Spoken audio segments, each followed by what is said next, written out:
Hey everyone, I'm going to show you how a vent motor works using this metal straw from a cup that I have. Why am I holding a steel straw?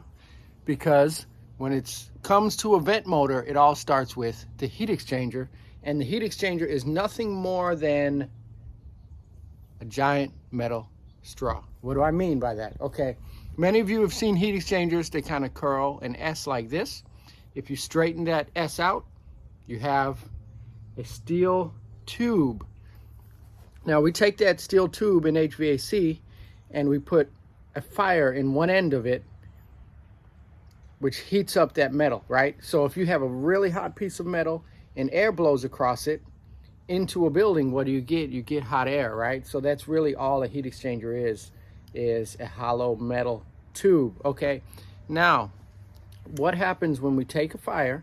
Many of you have seen furnaces and you have the burner going through there. They say have a nice sharp blue flame.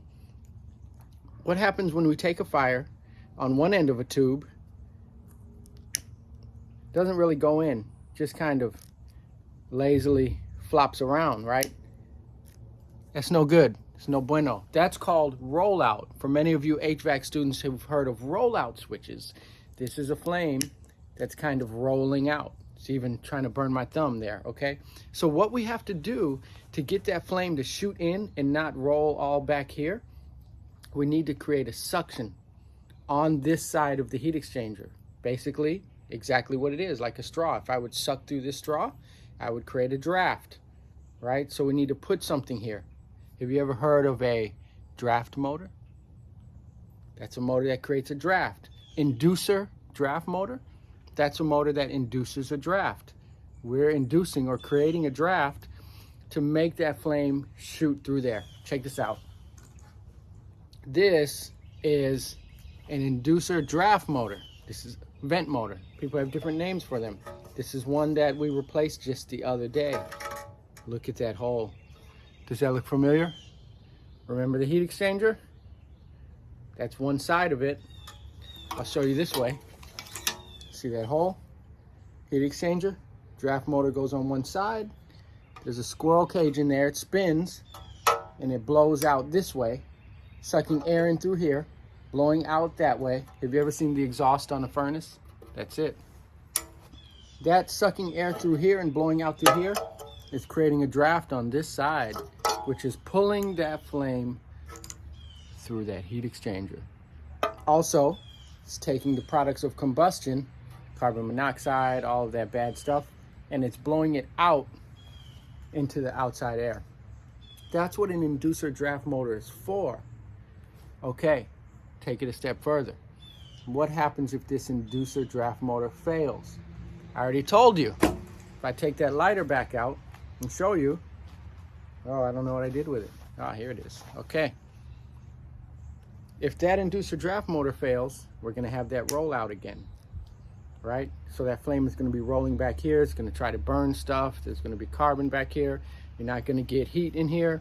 It's going to cause a lot of problems. So how do we protect the family or the residents, whoever's in that building, if this vent motor fails? The machine has to know that it fails. That's why you have this little tube here. HVAC students, your teachers will clog up that little tube to try to test you and see if you can troubleshoot. Manufacturers will put a little tube here, another straw. Usually it's a flexible straw, right? It's just a piece of rubber that goes from here to a switch, which is closed by suction. Remember, that vent motor is causing suction. It'll suck air through here, and it'll suck air through that little port that I just showed you. When air sucks through that little port, it closes a pressure switch. That's what tells the board on the furnace that that vent motor is working, right? So this vent motor doesn't spin, it doesn't cause suction, pressure switch doesn't close, the furnace says, no gas, no flame today, right? That's why that's there, okay? I'll show you something else. Let's say that pressure switch gets stuck closed, right? What's gonna happen? The flame is going to just lazily roll back here There's a switch right here, right above where that flame is. What's that switch called? Rollout switch. Why they call it a rollout switch? Because that flame is rolling out. That fire will get on that rollout switch. The rollout switch will heat up and open. What happens when it opens? Just like the pressure switch, it's going to tell that circuit board to turn off the gas. All of this works together. When you understand how they all work together, you become a very good HVAC tech.